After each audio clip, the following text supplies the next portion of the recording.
वैवस्वत मनवंतर की कथा तथा सावर्णिक मनवंतर का संक्षिप्त परिचय। मार्कंडेय जी कहते हैं, विश्वकर्मा की पुत्री संज्ञा भगवान सूर्य की पत्नी है। उनके गर्भ से वैवस्वत मनु का जन्म हुआ, जो विख्यात यशस्वी और अनेक विषयों के ज्ञान में पारंगत थे। विवस्वान के पुत्र होने के कारण ही वे वैवस्वत कहलाए। जब भगवान सूर्य संज्ञा की ओर देखते तो वे अपनी आंखें बंद कर लेती थीं। इससे रुष्ट होकर सूर्य ने संज्ञा से यह निठुर वचन कहा, ओ मूर्खे, तू मुझे देखकर सदा नेत्रों को संयम करती है, इसलिए तेरे गर्भ से प्रजाजनों को संयम में रखने वाला यम उत्पन्न होगा। यह सुनकर संज्ञा देवी भय से व्याकुल हो उठी। उनकी दृष्टि चंचल हो गई। यह देख सूर्य ने फिर कहा, तूने इस समय मुझे देखकर अपनी दृष्टि चंचल की है, इसलिए चंचल लहरों से युक्त नदी तेरी कन्या के रूप में उत्पन्न होगी। तदनंतर पति के शाप से संज्ञा ने एक पुत्र और पुत्री को जन्म दिया। पुत्र का नाम यम हुआ और पुत्री यमुना नाम से विख्यात महानदी हुई। संज्ञा सूर्य के तेज को बड़े कष्ट से सहन करती थी। वह उसके लिए असह्य था। उसने सोचा, क्या करूं, कहाँ जाऊं, कहाँ जाने से मुझे शांति मिलेगी और मेरे स्वामी मुझ पर कुपित भी नहीं होंगे। इस तरह अनेक प्रकार से विचार करके प्रजापति कुमारी संज्ञा ने पिता के घर का आश्रय लेना ही ठीक समझा। वहां जाने के लिए उद्यत होकर उसने अपनी छाया को ही सूर्यदेव की पत्नी बनाया और उससे कहा, तू इस घर में रह और मेरी ही तरह सब संतानों तथा भगवान सूर्य के प्रति भी उत्तम वर्ताव रखना। यूं कहकर संज्ञा देवी अपने पिता के घर चली गईं। वहां उन्होंने त्वष्टा प्रजापति का दर्शन किया। उन्होंने भी बड़े आदर के साथ पुत्री का स्वागत सत्कार किया। वे कुछ काल तक वहां रहीं। इसके बाद पिता ने उन्हें प्रेम पूर्वक समझाते हुए कहा, बेटी, तुम तीनों लोक के स्वामी भगवान सूर्य की पत्नी हो, अतः तुम्हें अधिक समय तक पिता के घर में नहीं ठहरना चाहिए। अब तुम स्वामी के घर जाओ, मैं तुम पर बहुत प्रसन्न हूँ। पिता के यूं कहने पर संज्ञा ने बहुत अच्छा कहकर उनकी आज्ञा स्वीकार की और उन्हें प्रणाम करके वहां से चली गईं। वे सूर्य के तेज से बहुत डरती थी और उनके ताप का सामना करना नहीं चाहती थी, इसलिए उत्तर कुरु में जाकर घोड़ी के रूप में रहने और तपस्या करने लगी। उधर छाया संज्ञा को ही संज्ञा समझकर भगवान सूर्य ने उससे 2 पुत्र और एक मनोहर कन्या उत्पन्न की। छाया संज्ञा अपनी संतानों को जितना प्यार करती थी, उतना संज्ञा के पुत्र पुत्री को नहीं। मनु तो उसके इस वर्ताव को सह लेते थे, किंतु यम से सहन नहीं हुआ। उन्होंने क्रोध में आकर उसे मारने के लिए लात उठाई, किंतु फिर क्षमा भाव का आश्रय ले उसके शरीर पर लात नहीं लगाई। तब छाया संज्ञा ने कुपित हो यम को शाप दिया, मैं तुम्हारे पिता की पत्नी हूँ, किंतु तुम मर्यादा का उल्लंघन करके मुझे मारने के लिए लात उठा रहे हो, इसलिए तुम्हारा यह पैर आज ही पृथ्वी पर गिर पड़ेगा। माता का दिया हुआ शाप सुनकर यम भय से व्याकुल हो उठे और अपने पिता के पास जा उन्हें प्रणाम करके बोले, पिताजी, यह तो बड़े आश्चर्य की बात है। ऐसा तो कभी किसी ने भी नहीं देखा होगा कि माता वात्सल्य छोड़कर अपने पुत्र को शाप दे डाले। दुर्गुणी पुत्रों के प्रति भी माता का दुर्भाव नहीं होता। यमराज की बातें सुनकर भगवान सूर्य ने छाया संज्ञा को बुलाकर पूछा, संज्ञा कहाँ गई? वह बोली, नाथ, मैं ही त्वष्टा प्रजापति की कन्या और आपकी पत्नी संज्ञा हूँ। आपने मुझसे ही यह संतान उत्पन्न किए हैं। सूर्य ने कई बार घुमा फिरा कर पूछा, किंतु उसने सच्ची बात नहीं बताई।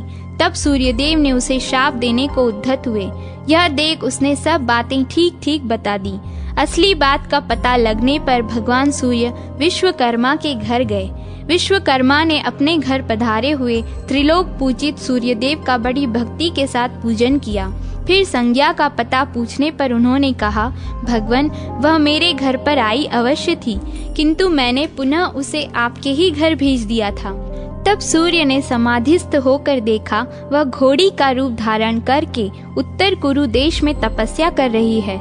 उसकी तपस्या का एक ही उद्देश्य है, मेरे स्वामी की आकृति सौम्य एवं शुभ हो जाए। सूर्य को उसकी तपस्या का उद्देश्य ज्ञात हो गया, अतः उन्होंने विश्वकर्मा से कहा, आप मेरे तेज को छांट दीजिए। तब उन्होंने संवत्सर रूप चक्र वाले सूर्य के तेज को छांट दिया उस समय देवताओं ने उनकी बड़ी प्रशंसा की। तदनंतर देवताओं और ऋषियों ने संपूर्ण त्रिभुवन के पूजनीय भगवान सूर्य का स्तवन आरंभ किया। देवता बोले, भगवान, ऋग्वेद स्वरूप आपको नमस्कार है, सामवेद रूप आपको प्रणाम है, यजुर्वेद स्वरूप आपको नमस्कार है। आप ही समस्त सामों के अधिष्ठान हैं, आपको प्रणाम है। आप ज्ञान के एकमात्र आधार एवं अंधकार का नाश करने वाले हैं, आपको नमस्कार है।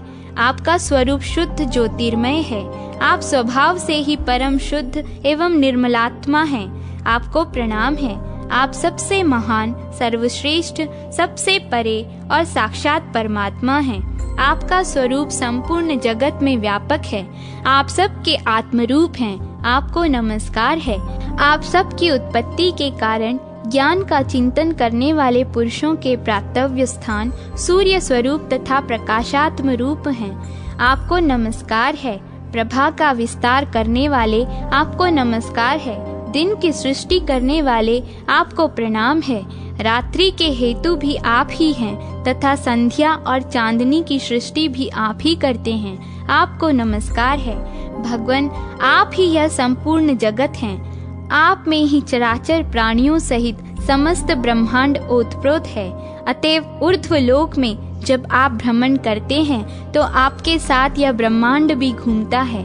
आपकी किरणों का स्पर्श पाकर ही संपूर्ण वस्तुएं पवित्र होती हैं। आपकी किरणें ही अपने स्पर्श से जल आदि को पवित्र करती हैं। जब तक इस जगत में आपकी दिव्य रश्मियों का संयोग नहीं होता, तब तक होम, दान आदि धर्म सफल नहीं हो पाता। ऋग्वेद की ये संपूर्ण ऋचाएं, दूसरी और यजुर्वेद के ये सब मंत्र तथा सामवेद की संपूर्ण श्रुतियां आपके ही अंगों से प्रकट होती हैं। जगन्नाथ, आप ऋग्वेदमय हैं, आप ही यजुर्वेदमय हैं तथा आप ही सामवेदमय हैं। नाथ, इस प्रकार आप त्रयीमय हैं। तीनों वेद आपके ही स्वरूप हैं। आप ही ब्रह्म के पर और अपर रूप हैं। मूर्त, अमूर्त, स्थूल और सूक्ष्म सभी रूपों में आपकी ही स्थिति है। निमेष, काष्ठा आदि जो काल के छोटे छोटे विभाग हैं, वे सब आपके ही स्वरूप हैं। आप ही क्षयात्मक काल रूप हैं। भगवान, आप प्रसन्न होइए और अपनी इच्छा से ही अपने प्रचंड तेज को शांत कीजिए। मार्कंडेय जी कहते हैं, देवताओं और देवर्षियों के इस प्रकार स्तुति करने पर तेजो राशि अविनाशी भगवान सूर्य ने विश्वकर्मा के द्वारा अपने तेज को कम कर दिया। उनका जो ऋग्वेदमय तेज था, उससे पृथ्वी का निर्माण हुआ। यजुर्वेदमय तेज से भूलोक की रचना हुई और सामवेदमय तेज ही स्वर्गलोक के रूप में प्रतिष्ठित हुआ। विश्वकर्मा ने सूर्य के तेज के 16 भागों में से 15 भाग छांट दिए और उनके द्वारा शंकर जी का त्रिशूल, भगवान विष्णु का चक्र, वसुगणों के भयंकर शंख, अग्नि की शक्ति, कुबेर की शिबिका तथा अनान्य देवता, यक्ष एवं विद्याधरों के लिए भयंकर अस्त्र शस्त्र बनाए। भगवान सूर्य तप से अपने तेज के 16वें भाग को धारण करते हैं। तेज कम होने के बाद वे अश्व का रूप धारण करके उत्तर कुरु नामक देश में गए और वहां उन्होंने घोड़ी के रूप में संज्ञा को देखा। उन्हें आते देख संज्ञा को पराये पुरुष की आशंका हुई, इसलिए वह अपने पृष्ठभाग की रक्षा करती हुई सामने की ओर से उनके सम्मुख गई। फिर वहां उनके मिलने पर पहले दोनों की नासिका का संयोग हुआ। इससे अश्वरूप धारिणी संज्ञा के मुख से 2 पुत्र प्रकट हुए, जो नासत्य और दस्त्र नाम से प्रसिद्ध हुए। फिर वीर्यपात के अनंतर रेवंत नामक एक पुत्र उत्पन्न हुआ, जो ढाल, तलवार और कवच धारण किए, बाण और तरकस से सुसज्जित हो घोड़े पर चढ़ा हुआ ही प्रकट हुआ था।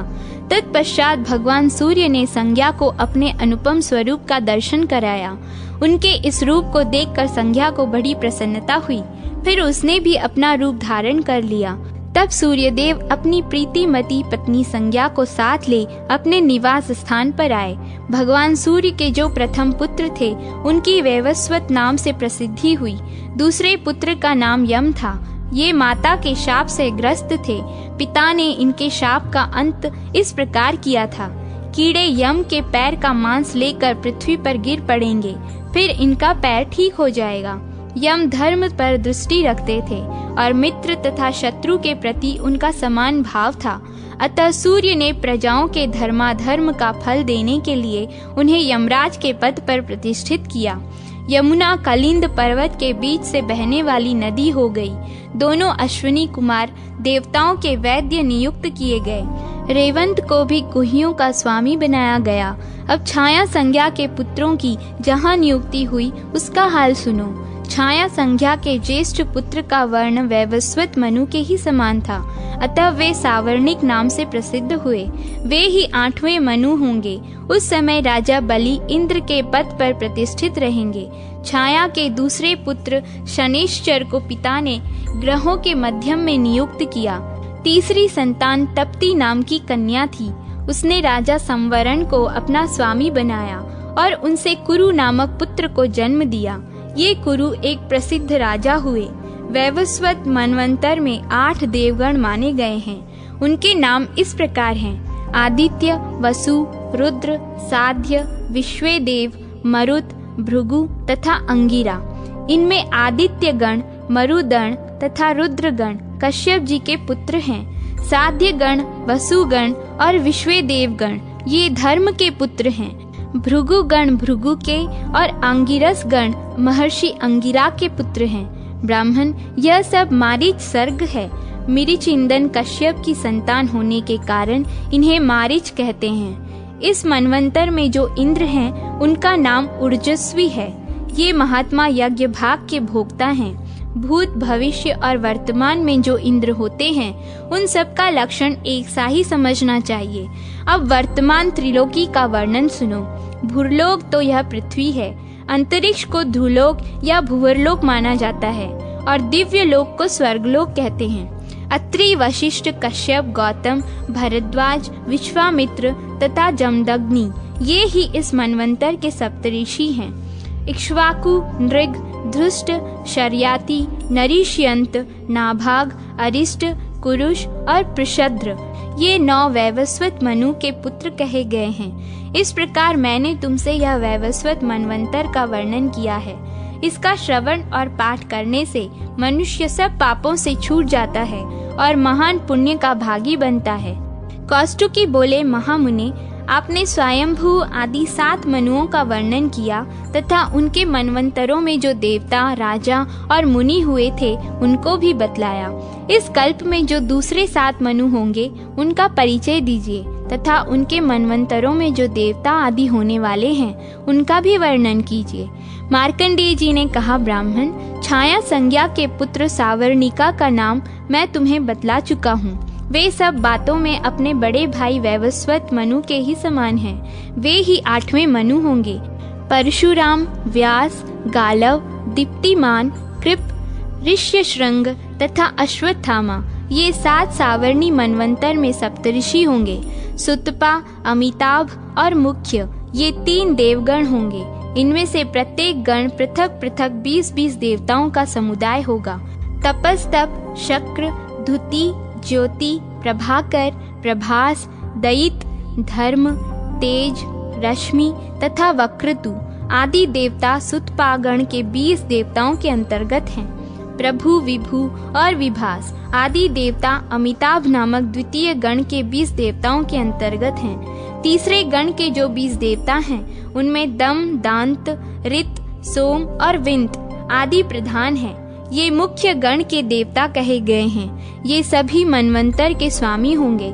ये मरीचि नंदन प्रजापति कश्यप के ही पुत्र हैं। विरोचन के पुत्र बलि इनके इंद्र होंगे। वे बलि आज भी अपनी प्रतिज्ञा के बंधन से बंधकर पाताल लोक में विराजमान हैं। विरजा, अर्ववीर, निर्मोह, सत्यवाक, कृति तथा विष्णु आदि सावर्णी मनु के पुत्र होंगे। सावर्णी मनु की उत्पत्ति के प्रसंग में देवी महात्म्य। प्रथमोध्याय। मेधा ऋषि का राजा सूरत और समाधि को भगवती की महिमा बताते हुए मधु कैटभ वध का प्रसंग सुनाना। प्रथम चरित्र के ब्रह्मा ऋषि महाकाली देवता, गायत्री छंद, नंदा शक्ति, रक्तदंती का बीज, अग्नि तत्व और ऋग्वेद स्वरूप हैं। श्री महाकाली देवता की प्रसन्नता के लिए प्रथम चरित्र के जप में विनियोग किया जाता है। भगवान विष्णु के सो जाने पर मधु और कैटभ को मारने के लिए कमल जन्मा ब्रह्मा जी ने जिनका स्तवन किया था, उन महाकाली देवी का मैं सेवन करता हूँ। वे अपने 10 हाथों में खड्ग, चक्र, गदा, बाण, धनुष, परिघ, शूल, भुशुंडी, मस्तक और शंख धारण करती हैं। उनके 3 नेत्र हैं। वे समस्त अंगों में दिव्य आभूषणों से विभूषित हैं।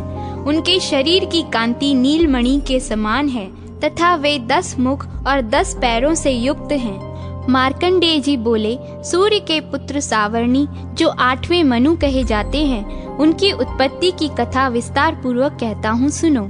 सूर्य कुमार महाभाग सावर्णी भगवती महामाया के अनुग्रह से जिस प्रकार मनवंतर के स्वामी हुए, वही प्रसंग सुनाता हूँ। पूर्व काल की बात है। स्वारोचिष मनवंतर में सुरथ नाम के एक राजा थे, जो चैत्र वंश में उत्पन्न हुए थे। उनका समस्त भूमंडल पर अधिकार था। वे प्रजा का अपने औरस पुत्रों की भांति धर्म पूर्वक पालन करते थे। फिर भी उस समय कोला विध्वंसी नाम के क्षत्रिय उनके शत्रु हो गए। राजा सुरथ की दंड नीति बड़ी प्रबल थी। उनका शत्रुओं के साथ संग्राम हुआ। यद्यपि कोला विध्वंसी संख्या में कम थे, तो भी राजा सुरथ युद्ध में उनसे परास्त हो गए। तब वे युद्ध भूमि से अपने नगर को लौट आए और केवल अपने देश के राजा होकर रहने लगे। किंतु वहां भी उन प्रबल शत्रुओं ने उस समय महाभाग राजा सुरथ पर आक्रमण कर दिया। राजा का बल क्षीण हो चला था, इसलिए उनके दुष्ट, बलवान एवं दुरात्मा मंत्रियों ने वहां उनकी राजधानी में भी राजकीय सेना और खजाने को वहां से हथिया लिया। सुरथ का प्रभुत्व नष्ट हो चुका था, इसलिए वे शिकार खेलने के बहाने घोड़े पर सवार हो वहां से अकेले ही एक घने जंगल में चले गए। वहां उन्होंने विप्रवर मेधा मुनि का आश्रम देखा, जहां कितने ही हिंसक जीव परम शांत भाव से रहते थे। मुनि के बहुत से शिष्य उस वन की शोभा बढ़ा रहे थे। वहां जाने पर मुनि ने उनका सत्कार किया और वे उन मुनि श्रेष्ठ के आश्रम पर इधर उधर विचरते हुए कुछ काल तक वहां रहे। फिर ममता से आकृष्ट चित्त होकर उस आश्रम में इस प्रकार चिंता करने लगे, पूर्व काल में मेरे पूर्वजों ने जिसका पालन किया था, वही नगर आज मुझसे रहित है। पता नहीं मेरे दुराचारी भृत्यगण उसकी धर्म पूर्वक रक्षा करते हैं या नहीं। जो सदा मद की वर्षा करने वाला और शूरवीर था, वह मेरा प्रधान हाथी अब शत्रुओं के अधीन होकर न जाने किन भोगों को भोगता होगा। जो लोग मेरी कृपा, धन और भोजन पाने में सदा मेरे पीछे पीछे चलते थे, वे निश्चय ही अब दूसरे राजाओं का अनुसरण करते होंगे। उन अपव्ययी लोगों के द्वारा सदा खर्च होते रहने के कारण अत्यंत कष्ट से जमा किया हुआ मेरा वह खजाना खाली हो जाएगा। ये तथा और भी कई बातें राजा सुरथ निरंतर सोचते रहते थे। एक दिन उन्होंने वहां विप्रवर मेधा के आश्रम के निकट एक वैश्य को देखा और उससे पूछा, भाई तुम कौन हो? यहाँ तुम्हारे आने का कारण क्या है? तुम क्यों शोकग्रस्त और अनमने से दिखाई देते हो? राजा सुरथ का यह प्रेम पूर्वक कहा हुआ वचन सुनकर वैश्य ने विनीत भाव से उन्हें प्रणाम करके कहा, राजन, मैं धनियों के कुल में उत्पन्न एक वैश्य हूँ। मेरा नाम समाधि है। मेरे दुष्ट स्त्री पुत्रों ने धन के लोभ से मुझे घर से बाहर निकाल दिया है। मैं इस समय धन, स्त्री और पुत्र से वंचित हूँ। मेरे विश्वसनीय बंधुओं ने मेरा ही धन लेकर मुझे दूर कर दिया है, इसलिए दुखी होकर मैं वन में चला आया हूँ। यहाँ रहकर मैं इस बात को नहीं जानता कि मेरे पुत्रों की, स्त्री की और स्वजनों की कुशल है या नहीं। इस समय घर में वे कुशल से रहते हैं अथवा उन्हें कोई कष्ट है। वे मेरे पुत्र कैसे हैं? क्या वे सदाचारी हैं अथवा दुराचारी हो गए हैं? राजा ने पूछा, जिन लोभी स्त्री पुत्र आदि ने धन के कारण तुम्हें घर से निकाल दिया, उनके प्रति तुम्हारे चित्त में इतना स्नेह क्यों है? वैश्य बोला, आप मेरे विषय में जो बात कहते हैं वह सब ठीक है, किंतु क्या करूं? मेरा मन निष्ठुरता नहीं धारण करता। जिन्होंने धन के लोभ में पड़कर पिता के प्रति स्नेह, पति के प्रति प्रेम तथा आत्मीय जन के प्रति अनुराग को तिलांजलि दे मुझे घर से निकाल दिया है, उन्हीं के प्रति मेरे हृदय में इतना स्नेह है। महामते, गुणहीन बंधुओं के प्रति भी जो मेरा चित्त इस प्रकार प्रेम मग्न हो रहा है, यह क्या है? इस बात को मैं जानकर भी नहीं जान पाता। उनके लिए मैं लंबी सांसें ले रहा हूँ और मेरा हृदय अत्यंत दुखित हो रहा है। उन लोगों में प्रेम का सर्वथा अभाव है, तो भी उनके प्रति जो मेरा मन निष्ठुर नहीं हो पाता, इसके लिए क्या करूँ? मार्कंडेय जी कहते हैं, ब्राह्मण, तदनंतर राजाओं में श्रेष्ठ सूरत और वह समाधि नामक वैश्य दोनों साथ साथ मेधा मुनि की सेवा में उपस्थित हुए और उनके साथ यथा योग्य और न्यायानुकूल विनय पूर्ण वर्ताव करके बैठे। तत्पश्चात वैश्य और राजा ने कुछ वार्तालाप आरंभ किया। राजा ने कहा, भगवान, मैं आपसे एक बात पूछना चाहता हूँ, उसे बताइए। मेरा चित्त अपने अधीन न होने के कारण वह बात मेरे मन को बहुत दुख देती है। मुनि श्रेष्ठ, जो राज्य मेरे हाथ से चला गया है, उसमें और उसके संपूर्ण अंगों में मेरी ममता हो रही है, यह जानते हुए भी कि वह अब मेरा नहीं है। अज्ञानी की भांति मुझे उसके लिए दुख होता है। यह क्या है? इधर यह वैश्य भी घर से अपमानित होकर आया है। इसके पुत्र, स्त्री और भृत्यों ने इसको छोड़ दिया है। स्वजनों ने भी इसका परित्याग कर दिया है, तो भी इसके हृदय में उनके प्रति अत्यंत स्नेह है। इस प्रकार यह तथा मैं दोनों ही बहुत दुखी हैं। जिनमें प्रत्यक्ष दोष देखा गया हो, उस विषय के लिए भी हमारे मन में ममता जनित आकर्षण पैदा हो रहा है। महाभाग, हम दोनों समझदार हैं, तो भी हम में जो मोह पैदा हुआ है, यह क्या है? विवेक शून्य पुरुष की भांति मुझमें और इसमें यह मूढ़ता प्रत्यक्ष दिखाई देती है। ऋषि बोले, महाभाग, विषय मार्ग का ज्ञान तो सब जीवों को है। इसी प्रकार विषय भी सबके लिए अलग अलग है। कुछ प्राणी दिन में नहीं देखते और दूसरे रात में नहीं देख पाते, तथा कुछ जीव ऐसे हैं जो दिन और रात्रि में भी बराबर ही देखते हैं। यह ठीक है कि मनुष्य समझदार होते हैं, किंतु केवल वे ही ऐसे नहीं होते।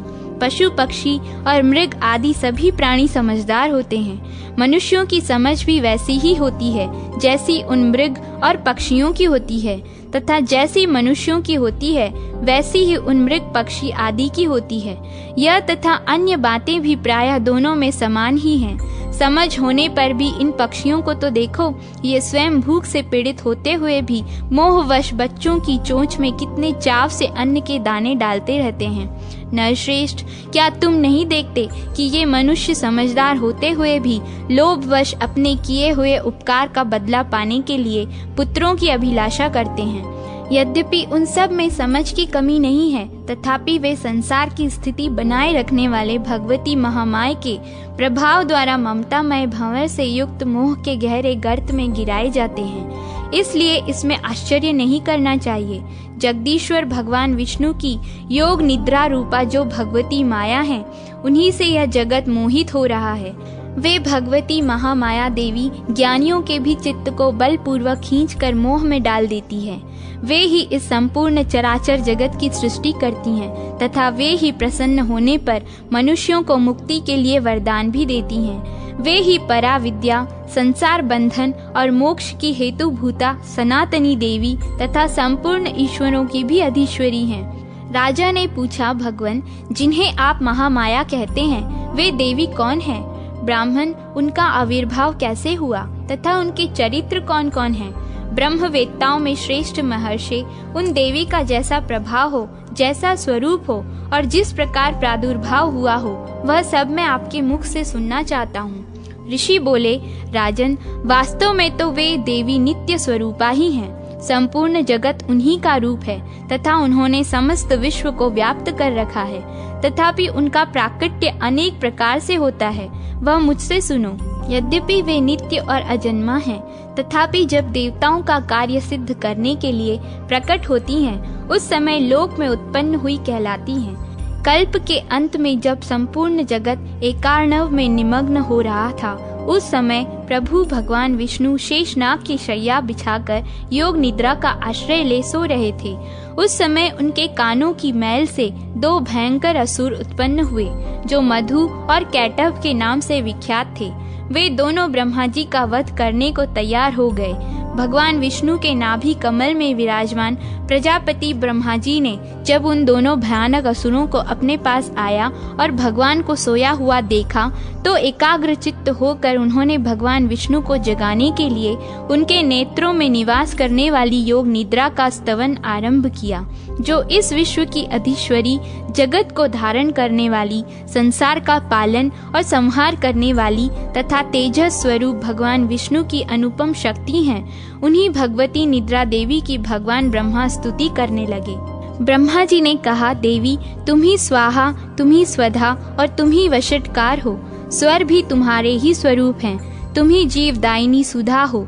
नित्य अक्षर प्रणव में अकार, उकार, मकार इन 3 मात्राओं के रूप में तुम ही स्थित हो तथा इन 3 मात्राओं के अतिरिक्त जो बिंदु रूपा नित्य अर्ध मात्रा है, जिसका विशेष रूप से उच्चारण नहीं किया जा सकता, वह भी तुम ही हो। देवी तुम ही संध्या, सावित्री तथा परम जननी हो। देवी तुम ही इस विश्व ब्रह्मांड को धारण करती हो। तुमसे ही इस जगत की सृष्टि होती है, तुम ही से इसका पालन होता है और सदा तुम ही कल्प के अंत में सबको अपना ग्रास बना लेती हो। जगन्मयी देवी, इस जगत की उत्पत्ति के समय तुम सृष्टि रूपा हो, पालन काल में स्थिति रूपा हो तथा कल्पांत के समय संहार रूप धारण करने वाली हो। तुम ही महाविद्या, महामाया, महामेधा, महास्मृति, महामोह रूपा, महादेवी और महासुरी हो। तुम ही तीनों गुणों को उत्पन्न करने वाली सबकी प्रकृति हो। भयंकर काल रात्रि, महारात्रि और मोहरात्रि भी तुम ही हो। तुम ही श्री, तुम ही ईश्वरी, तुम ही ह्रीं और तुम ही बोध स्वरूपा बुद्धि हो। लज्जा, पुष्टि, तुष्टि, शांति और क्षमा भी तुम ही हो। तुम खंग धारिणी, शूल धारिणी, घोर रूपा तथा गदा, चक्र, शंख और धनुष धारण करने वाली हो। बाण, भुषुंडी और परिघ ये भी तुम्हारे ही अस्त्र हैं। तुम सौम्य और सौम्यतर हो। इतना ही नहीं, जितने भी सौम्य एवं सुंदर पदार्थ हैं उन सब की अपेक्षा तुम अत्यधिक सुंदर हो। पर और अपर सबसे परे रहने वाली परमेश्वरी तुम ही हो। सर्वस्व रूपे देवी, कहीं भी सत असत रूप जो कुछ वस्तुएं हैं और उन सब की जो शक्ति है वह भी तुम ही हो। ऐसी अवस्था में तुम्हारी स्तुति क्या हो सकती है, जो इस जगत की सृष्टि, पालन और संहार करते हैं। उन भगवान को भी जब तुमने निद्रा के अधीन कर दिया है तो तुम्हारी स्तुति करने में यहाँ कौन समर्थ हो सकता है।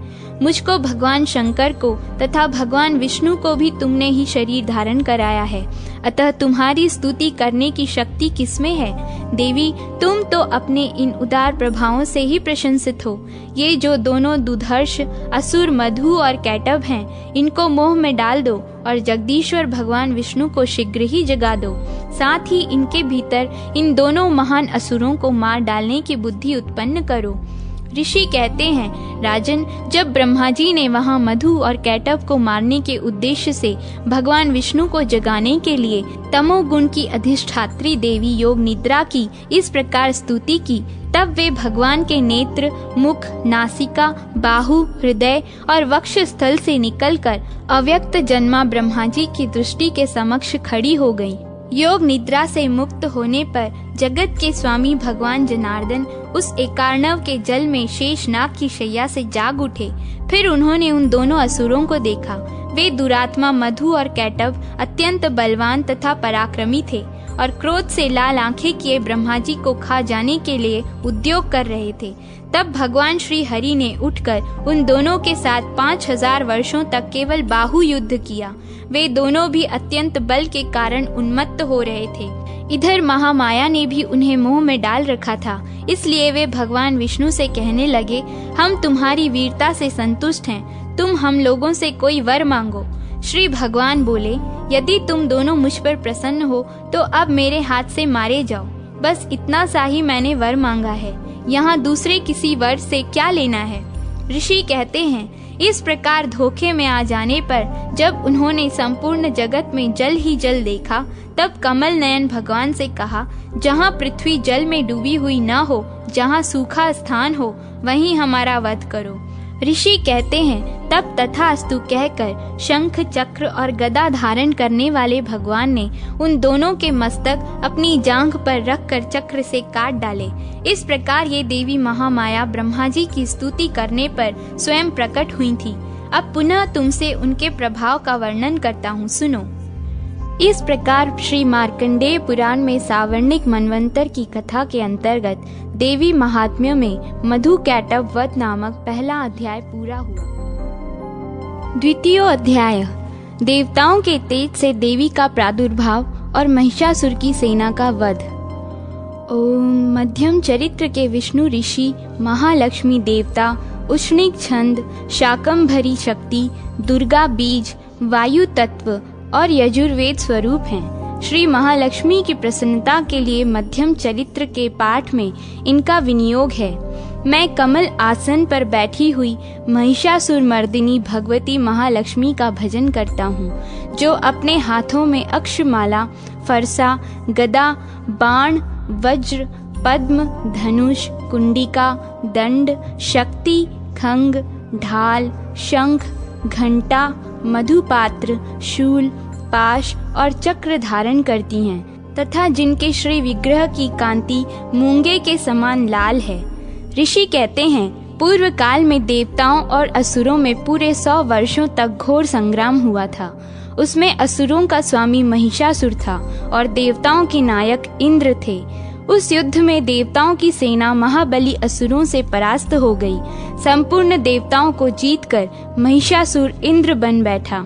तब पराजित देवता प्रजापति ब्रह्मा जी को आगे करके उस स्थान पर गए जहां भगवान शंकर और विष्णु विराजमान थे। देवताओं ने महिषासुर के पराक्रम तथा अपनी पराजय का यथावत वृत्तांत उन दोनों देवेश्वरों से विस्तार पूर्वक कह सुनाया।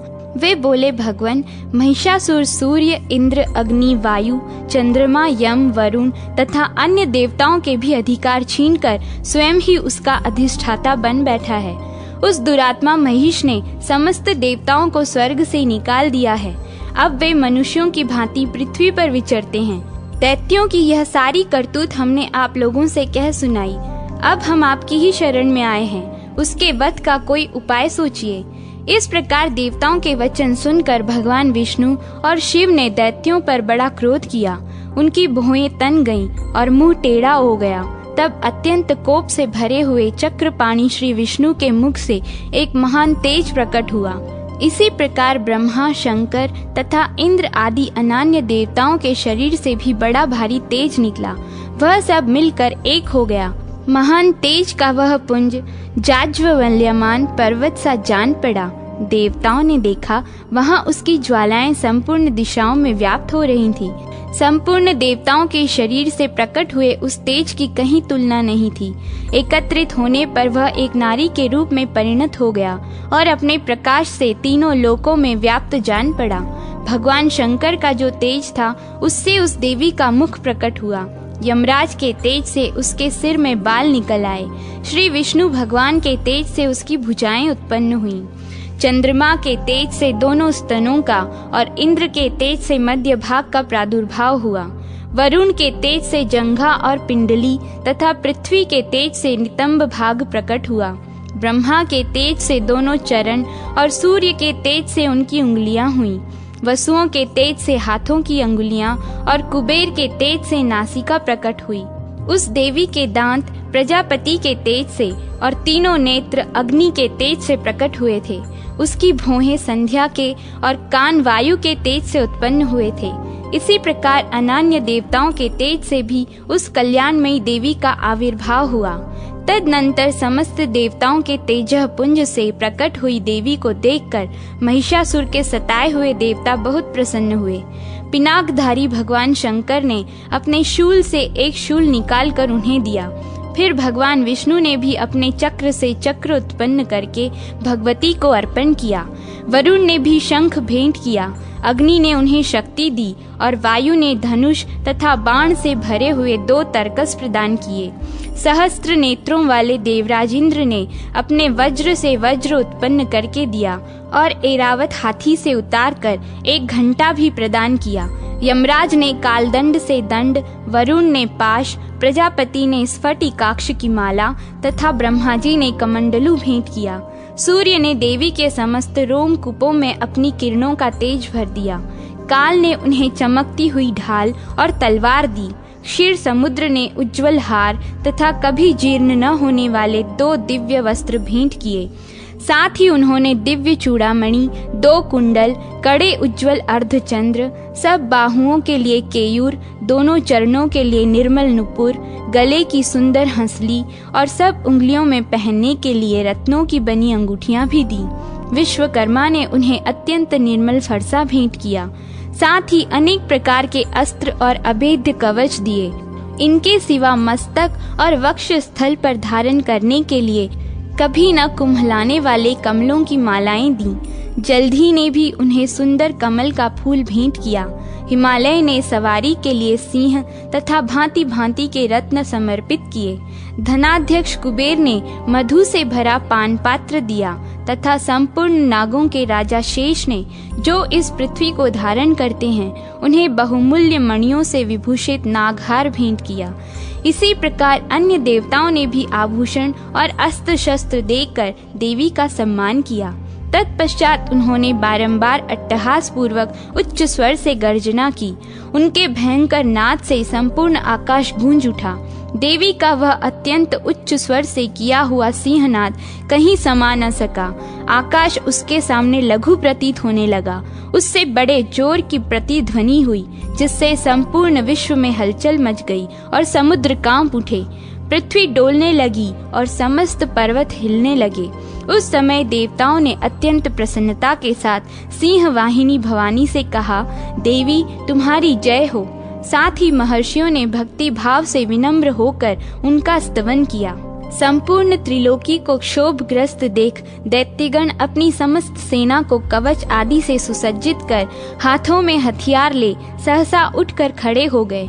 उस समय महिषासुर ने बड़े क्रोध में आकर कहा, यह क्या हो रहा है? फिर वह संपूर्ण असुरों से घिरकर उस सिंहनाद की ओर लक्ष्य करके दौड़ा और आगे पहुंचकर उसने देवी को देखा, जो अपनी प्रभा से तीनों लोकों को प्रकाशित कर रही थी। उनके चरणों के भार से पृथ्वी दबी जा रही थी।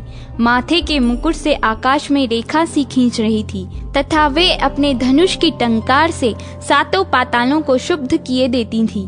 देवी अपनी हजारों भुजाओं से संपूर्ण दिशाओं को आच्छादित करके खड़ी थीं। तदनंतर उनके साथ दैत्यों का युद्ध छिड़ गया। नाना प्रकार के अस्त्र शस्त्रों के प्रहार से संपूर्ण दिशाएं उद्भासित होने लगीं। चिक्षुर नामक महान असुर महिषासुर का सेना नायक था। वह देवी के साथ युद्ध करने लगा। अन्य दैत्यों की चतुर्गुणी सेना साथ लेकर चामर भी लड़ने लगा। 60,000 रथियों के साथ आकर उदग्र नामक महादैत्य ने लोहा लिया। 1 करोड़ रथियों को साथ लेकर महाहनु नामक दैत्य युद्ध करने लगा, जिसके रोएं तलवार के समान तीखे थे। वह असीलोमा नामक महादैत्य 5 करोड़ रथी सैनिकों सहित युद्ध में आ डटा। 60 लाख रथियों से घिरा हुआ बाष्कल नामक दैत्य भी उस युद्ध भूमि में लड़ने लगा। परिवारित नामक राक्षस हाथी सवार और घुड़सवारों के अनेक दलों तथा 1 करोड़ रथियों की सेना लेकर युद्ध करने लगा। बिडाल नामक दैत्य 5 अरब रथियों से घिरकर लोहा लेने लगा। इनके अतिरिक्त और भी हजारों महादैत्य रथ, हाथी और घोड़ों की सेना साथ लेकर वहां देवी के साथ युद्ध करने लगे। स्वयं महिषासुर उस रणभूमि में कोटि कोटि सहस्त्र रथ, हाथी और घोड़ों की सेना से घिरा हुआ खड़ा था। वे दैत्य देवी के साथ तोमर, भिंदीपाल, शक्ति, मूसल, खंग, परशु और पट्टिश आदि अस्त्र शस्त्रों का प्रहार करते हुए युद्ध कर रहे थे। कुछ दैत्यों ने उन पर शक्ति का प्रहार किया, कुछ लोगों ने पाश फेंके तथा कुछ दूसरे दैत्यों ने खंग प्रहार करके देवी को मार डालने का उद्योग किया। देवी ने भी क्रोध में भरकर खेल खेल में ही अपने अस्त्र शस्त्रों की वर्षा करके दैत्यों के वे समस्त अस्त्र शस्त्र काट डाले। उनके मुख पर परिश्रम या थकावट का रंच मात्र भी चिन्ह नहीं था। देवता और ऋषि उनकी स्तुति करते थे और वे भगवती परमेश्वरी दैत्यों के शरीरों पर अस्त्र शस्त्रों की वर्षा करती रहीं। देवी का वाहन वह सिंह भी क्रोध में भरकर गर्दन के बालों को हिलाता हुआ असुरों की सेना में इस प्रकार विचरने लगा मानो वनों में दावानल फैल रहा हो।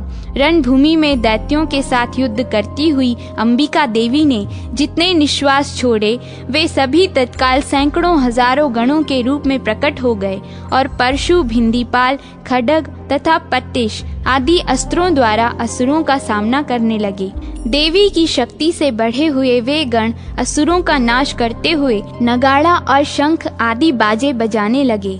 उस संग्राम महोत्सव में कितने ही गण मृदंग बजा रहे थे। तदनंतर देवी ने त्रिशूल से, गदा से, शक्ति की वर्षा से और खड्ग आदि से सैकड़ों महादैत्यों का संहार कर डाला। कितनों को घंटे के भयंकर नाद से मूर्छित करके मार गिराया। बहुतेरे दैत्यों को पाश से बांधकर धरती पर घसीटा। कितने ही दैत्य उनकी तीखी तलवार की मार से दो दो टुकड़े हो गए। कितने ही गदा की चोट से घायल हो धरती पर सो गए। कितने ही मूसल की मार से अत्यंत आहत होकर रक्त वमन करने लगे। कुछ दैत्य शूल से छाती फट जाने के कारण पृथ्वी पर ढेर हो गए। उस रणांगण में बाण समूहों की वृष्टि से कितने ही असुरों की कमर टूट गई। बाज की तरह झपटने वाले देव पीड़क दैत्यगण अपने प्राणों से हाथ धोने लगे।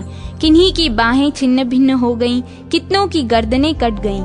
कितने ही दैत्यों के मस्तक कट कट कर गिरने लगे। कुछ लोगों के शरीर मध्य भाग में ही विदीर्ण हो गए। कितने ही महादैत्य जांघें कट जाने से पृथ्वी पर गिर पड़े। कितनों को ही देवी ने एक बाह, एक पैर और एक नेत्र वाले करके दो टुकड़ों में चीर डाला। कितने ही दैत्य मस्तक कट जाने पर भी गिर कर फिर उठ जाते और केवल धड़ के ही रूप में अच्छे अच्छे हथियार हाथ में ले देवी के साथ युद्ध करने लगते थे। दूसरे कबंध युद्ध के बाजों की लय पर नाचते थे। कितने ही बिना सिर के धड़, हाथों में खड्ग, शक्ति और रिष्टि लिए दौड़ते थे तथा दूसरे दूसरे महादैत्य ठहरो ठहरो यह कहते हुए देवी को युद्ध के लिए ललकारते थे। जहाँ वह घोर संग्राम हुआ था वहाँ की धरती देवी के गिराए हुए रथ, हाथी, घोड़े और असुरों की लाशों से ऐसी पट गई थी कि वहाँ चलना फिरना असंभव हो गया था। दैत्यों की सेना में हाथी, घोड़े और असुरों के शरीर से इतनी अधिक मात्रा में रक्तपात हुआ था कि थोड़ी ही देर में वहां खून की बड़ी बड़ी नदियां बहने लगीं। जगदम्बा ने असुरों की विशाल सेना को क्षण भर में नष्ट कर दिया। ठीक उसी तरह जैसे तृण और काठ के भारी ढेर को आग कुछ ही क्षणों में भस्म कर देती है, और वह सिंह भी गर्दन के बालों को हिला हिला कर जोर जोर से गर्जना करता हुआ दैत्यों के शरीरों से मानो उनके प्राण चुने लेता था। वहां देवी के गणों ने भी उन महादैत्यों के साथ ऐसा युद्ध किया जिससे देवतागण उन पर आकाश से फूल बरसाने लगे और उन सब से बहुत संतुष्ट हुए। इस प्रकार श्री मार्कंडेय पुराण में सावर्णिक मनवंतर की कथा के अंतर्गत देवी महात्म्य में महिषासुर की सेना का वध नामक दूसरा अध्याय पूरा हुआ। तृतीय अध्याय, सेनापतियों सहित महिषासुर का वध। जगदम्बा के श्री अंगों की कांति उदय काल के सहस्त्रों सूर्यों के समान है। वे लाल रंग की रेशमी साड़ी पहने हुए हैं। उनके गले में मुंड माला शोभा पा रही है। दोनों स्तनों पर रक्त चंदन का लेप लगा है। वे अपने कर कमलों में जप मालिका, विद्या, अभय तथा वर मुद्राएं धारण किए हुए हैं। 3 नेत्रों से सुशोभित मुखारविंद की बड़ी शोभा हो रही है। उनके मस्तक पर चंद्रमा के साथ ही रत्नमय मुकुट बंधा है तथा वे कमल के आसन पर विराजमान हैं। ऐसी देवी को मैं भक्ति पूर्वक प्रणाम करता हूँ। ऋषि कहते हैं, दैत्यों की सेना को इस प्रकार तहस नहस होते देख महादैत्य सेनापति चिक्षुर क्रोध में भरकर अंबिका देवी से युद्ध करने को आगे बढ़ा। वह असुर रणभूमि में देवी के ऊपर इस प्रकार बाणों की वर्षा करने लगा जैसे बादल मेरुगिरी के शिखर पर पानी की धार बरसा रहा हो। तब देवी ने अपने बाणों से उसके बाण समूह को अनायास ही काटकर उसके घोड़ों और सारथी को भी मार डाला। साथ ही उसके धनुष तथा अत्यंत ऊंची ध्वजा को भी तत्काल काट गिराया। धनुष कट जाने पर उसके अंगों को अपने बाणों से बींध डाला। धनुष, रथ, घोड़े और सारथी के नष्ट हो जाने पर वह असुर ढाल और तलवार लेकर देवी की ओर दौड़ा उसने तीखी धार वाली तलवार से सिंह के मस्तक पर चोट करके देवी की भी बाईं भुजा में बड़े वेग से प्रहार किया। राजन, देवी की बाह पर पहुंचते ही वह तलवार टूट गई। फिर तो क्रोध से लाल आंखें करके उस राक्षस ने शूल हाथ में लिया और उसे उस महादैत्य ने भगवती भद्रकाली के ऊपर चलाया। वह शूल आकाश से गिरते हुए सूर्यमंडल की भांति अपने तेज से प्रज्वलित हो उठा। उस शूल को अपनी ओर आते देख देवी ने शूल का प्रहार किया। उससे राक्षस के शूल के सैकड़ों टुकड़े हो गए। साथ ही महादैत्य चिक्षुर की भी धज्जियां उड़ गई। वह प्राणों से हाथ धो बैठा। महिषासुर के सेनापति उस महापराक्रमी चिक्षुर के मारे जाने पर देवताओं को पीड़ा देने वाला चामर हाथी पर चढ़कर आया। उसने भी देवी के ऊपर शक्ति का प्रहार किया, किंतु जगदम्बा ने उसे अपने हुंकार से ही आहत एवं निष्प्रभ करके तत्काल पृथ्वी पर गिरा दिया। शक्ति को टूट कर गिरी हुई देख चामर को बड़ा क्रोध हुआ। अब उसने शूल चलाया, किंतु देवी ने उसे भी अपने बाणों द्वारा काट डाला। इतने में ही देवी का सिंह उछलकर हाथी के मस्तक पर चढ़ बैठा और उस दैत्य के साथ खूब जोर लगाकर बाहुयुद्ध करने लगा। वे दोनों लड़ते लड़ते हाथी से पृथ्वी पर आ गए और अत्यंत क्रोध में भरकर एक दूसरे पर बड़े भयंकर प्रहार करते हुए लड़ने लगे। तदनंतर सिंह बड़े वेग से आकाश की ओर उछला और उधर से गिरते समय उसने पंजों की मार से चामर का सिर धड़ से अलग कर दिया। इसी प्रकार उदग्र भी शीला और वृक्ष आदि की मार खाकर रणभूमि में देवी के हाथ से मारा गया तथा कराल भी दांतों, मुक्कों और थप्पड़ों की चोट से धराशायी हो गया। क्रोध में भरी हुई देवी ने गदा की चोट से उद्धत का भी कचुम्बर निकाल डाला। भिंदी पाल से वाशकल को तथा बाणों से ताम्र और अंधक को मौत के घाट उतार दिया। 3 नेत्रों वाली परमेश्वरी ने त्रिशूल से उग्रास्य, उग्रवीर्य तथा महाहनु नामक दैत्य को मार डाला। तलवार की चोट से विडाल के मस्तक को धड़ से काट गिराया। दुर्धर और दुर्मुख इन दोनों को भी अपने बाणों से यमलोक भेज दिया। इस प्रकार अपनी सेना का संहार होते देख महिषासुर ने भैंसे का रूप धारण करके देवी के गणों को त्रास देना आरंभ किया। किन्हीं को थुथुन से मारकर, किन्हीं के ऊपर खुरों का प्रहार करके, किन्हीं को पूंछ से चोट पहुंचाकर, कुछ को सींगों से विदीर्ण करके, कुछ गणों को वेग से, किन्हीं को सिंहनाद से, कुछ को चक्कर देकर और कितनों को निश्वास वायु के झोंके से धराशायी कर दिया। इस प्रकार गणों की सेना को गिराकर वह असुर महादेवी के सिंह को मारने के लिए झपटा। इससे जगदम्बा को बड़ा क्रोध हुआ। उधर महापराक्रमी महिषासुर भी क्रोध में भरकर धरती को खुरों से खोदने लगा तथा अपने सींगों से ऊंचे ऊंचे पर्वतों को उठाकर फेंकने और गर्जने लगा। उसके वेग से चक्कर देने के कारण पृथ्वी क्षुब्ध होकर फटने लगी। उसकी पूंछ से टकराकर समुद्र सब ओर से धरती को डुबोने लगा। हिलते हुए सींगों के आघात से विदीर्ण होकर बादलों के टुकड़े टुकड़े हो गए। उसके श्वास की प्रचंड वायु के वेग से उड़े हुए सैकड़ों पर्वत आकाश से गिरने लगे। इस प्रकार क्रोध में भरे हुए उस महादैत्य को अपनी ओर आते देख चंडिका ने उसका वध करने के लिए महान क्रोध किया। उन्होंने पाश फेंककर उस महान असुर को बांध लिया। उस महासंग्राम में बंध जाने पर उसने भैंसे का रूप त्याग दिया और तत्काल सिंह के रूप में वह प्रकट हो गया। उस अवस्था में जगदम्बा ज्यों ही उसका मस्तक काटने को उद्यत हुई, त्यों ही वह खड्गधारी पुरुष के रूप में दिखाई देने लगा। तब देवी ने तुरंत ही बाणों की वर्षा करके ढाल और तलवार के साथ उस पुरुष को भी बींध डाला। इतने में ही वह महान गजराज के रूप में परिणत हो गया तथा अपनी सूंड से देवी के विशाल सिंह को खींचने और गर्जने लगा। खींचते समय देवी ने तलवार से उसकी सूंड काट डाली। तब उस महादैत्य ने पुनः भैंसे का शरीर धारण कर लिया और पहले की ही भांति चराचर प्राणियों सहित तीनों लोकों को व्याकुल करने लगा। तब क्रोध में भरी हुई जगन माता चंडी का बारंबार उत्तम मधु का पान करने और लाल आंखें करके हंसने लगी। उधर वह बल और पराक्रम के मद से उन्मत्त हुआ राक्षस अपने सींगों से चंडी के ऊपर पर्वतों को फेंकने लगा और डकारने लगा। उस समय देवी अपने बाणों के समूहों से उसके फेंके हुए पर्वतों को चूर्ण करती हुई बोली।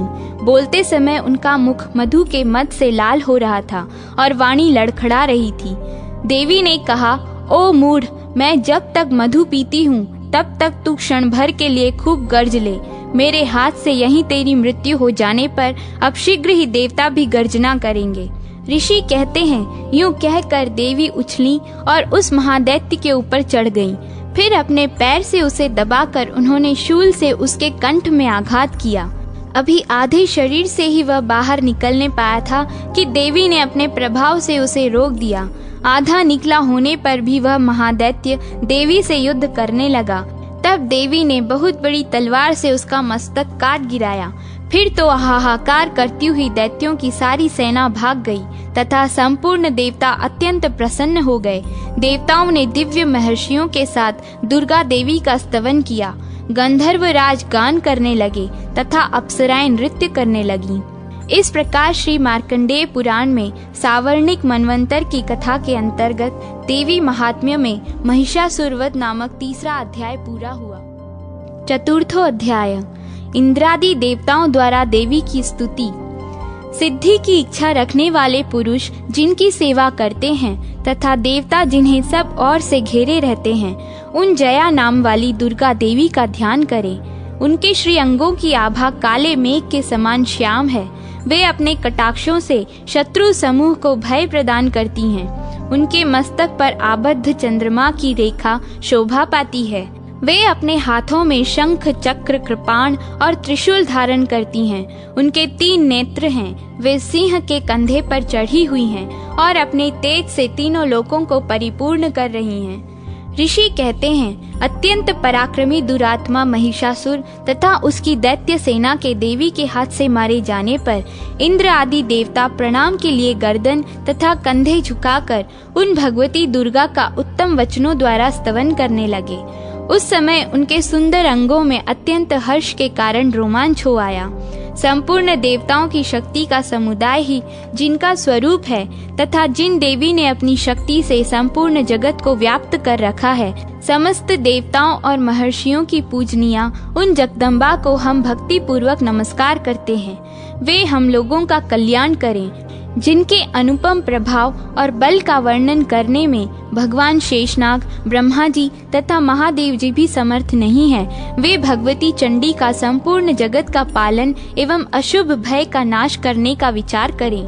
जो पुण्यात्माओं के घरों में स्वयं ही लक्ष्मी रूप से, पापियों के यहाँ दरिद्रता के रूप से, शुद्ध अंतःकरण वाले पुरुषों के हृदय में बुद्धि रूप से, सत्पुरुषों में श्रद्धा रूप से तथा कुलीन मनुष्यों में लज्जा रूप से निवास करती हैं, उन आप भगवती दुर्गा को हम नमस्कार करते हैं। देवी, संपूर्ण विश्व का पालन कीजिए।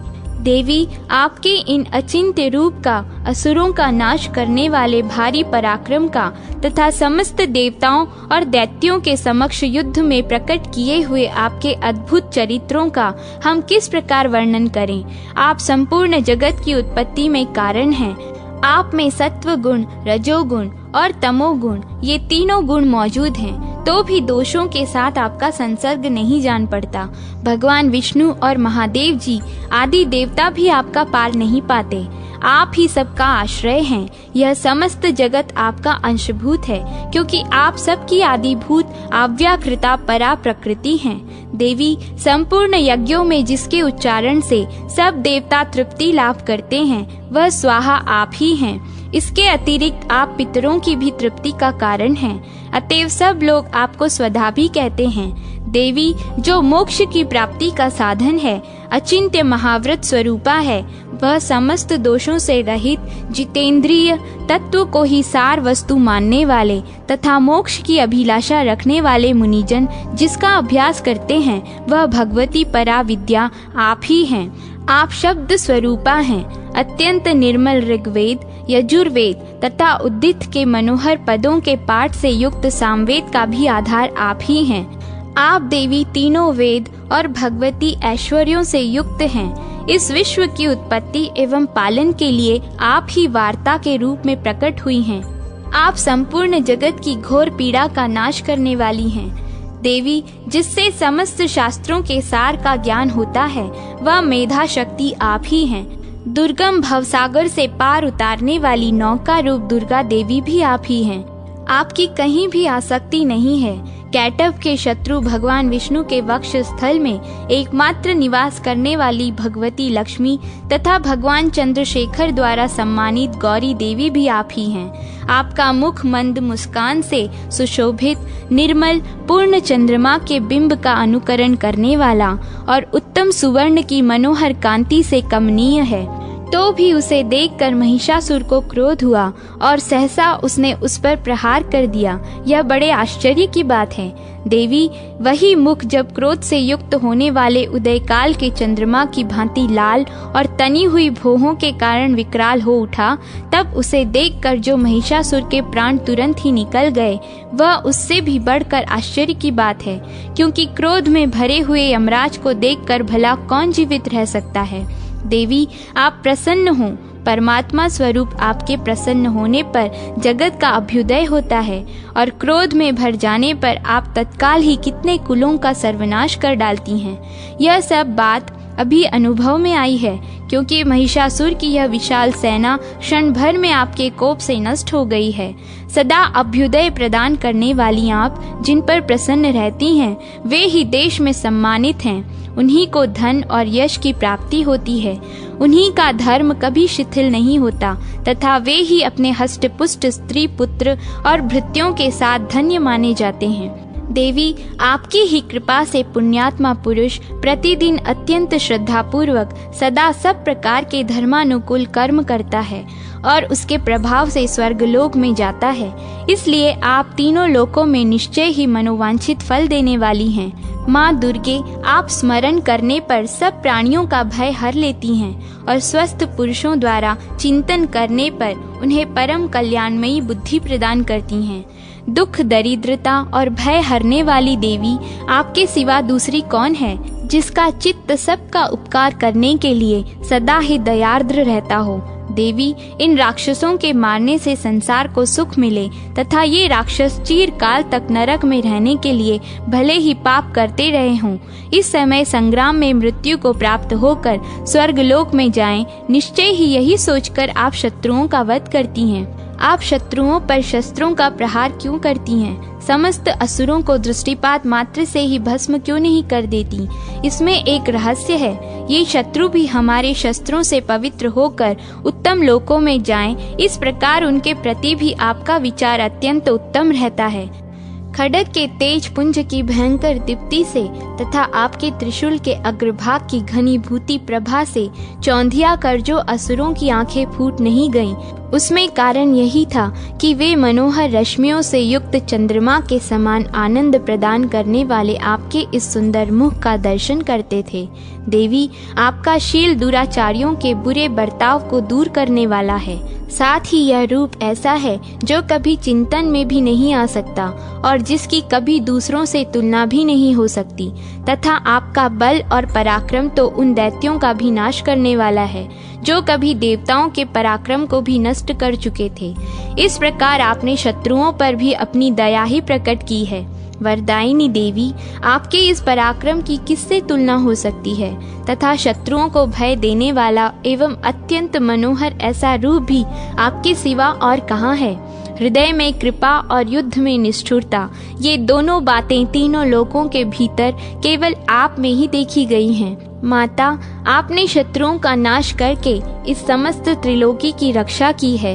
उन शत्रुओं को भी युद्ध भूमि में मारकर स्वर्गलोक में पहुंचाया है तथा उन्मत्त दैत्यों से प्राप्त होने वाले हम लोगों के भय को भी दूर कर दिया है।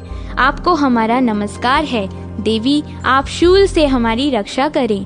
अंबिके, खंग से भी हमारी रक्षा करें तथा घंटा की ध्वनि और धनुष की टंकार से भी आप हम लोगों की रक्षा करें। चंडिके, पूर्व, पश्चिम और दक्षिण दिशा में आप हमारी रक्षा करें तथा ईश्वरी, अपने त्रिशूल को घुमाकर आप उत्तर दिशा में भी हमारी रक्षा करें।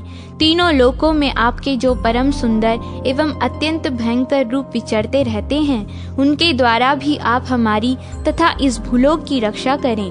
अंबिके, आपके कर पल्लवों में शोभा पाने वाले खंग, शूल और गदा आदि जो जो अस्त्र हों, उन सब के द्वारा आप सब और से हम लोगों की रक्षा करें। ऋषि कहते हैं, इस प्रकार जब देवताओं ने जगन माता दुर्गा की स्तुति की और नंदन वन के दिव्य पुष्पों एवं गंध चंदन आदि के द्वारा उनका पूजन किया, फिर सब ने मिलकर जब भक्ति पूर्वक दिव्य धूपों की सुगंध निवेदन की, तब देवी ने प्रसन्न वदन होकर प्रणाम करते हुए सब देवताओं से कहा। देवी बोली, देवताओं, तुम सब लोग मुझसे जिस वस्तु की अभिलाषा रखते हो उसे मांगो। देवता बोले, भगवती ने हमारी सब इच्छा पूर्ण कर दी, अब कुछ भी बाकी नहीं है, क्योंकि हमारा यह शत्रु महिषासुर मारा गया है। महेश्वरी, इतने पर भी यदि आप हमें और वर देना चाहती हैं, तो हम जब जब आपका स्मरण करें तब तब आप दर्शन देकर हम लोगों के महान संकट दूर कर दिया करें, तथा प्रसन्न मुखी अंबिके, जो मनुष्य इन स्तोत्रों द्वारा आपकी स्तुति करे, उसे वित्त, समृद्धि और वैभव देने के साथ ही उसकी धन और स्त्री आदि संपत्ति को भी बढ़ाने के लिए आप सदा हम पर प्रसन्न रहें। ऋषि कहते हैं, राजन, देवताओं ने जब अपने तथा जगत के कल्याण के लिए भद्रकाली देवी को इस प्रकार प्रसन्न किया, तब वे तथास्तु कहकर वहीं अंतर्ध्यान हो गईं। भूपाल, इस प्रकार पूर्व काल में तीनों लोकों का हित चाहने वाली देवी जिस प्रकार देवताओं के शरीरों से प्रकट हुई थी, वह सब कथा मैंने कह सुनाई। अब पुनः देवताओं का उपकार करने वाली वे देवी दुष्ट दैत्यों तथा शुंभ निशुंभ का वध करने एवं सब लोकों की रक्षा करने के लिए गौरी देवी के शरीर से जिस प्रकार प्रकट हुई थी, वह सब प्रसंग मेरे मुंह से सुनो, मैं उसका तुमसे यथावत वर्णन करता हूँ। इस प्रकार श्री मार्कंडेय पुराण में सावर्णिक मनवंतर की कथा के अंतर्गत देवी महात्म्य में शक्रादि स्तुति नामक चौथा अध्याय पूरा हुआ।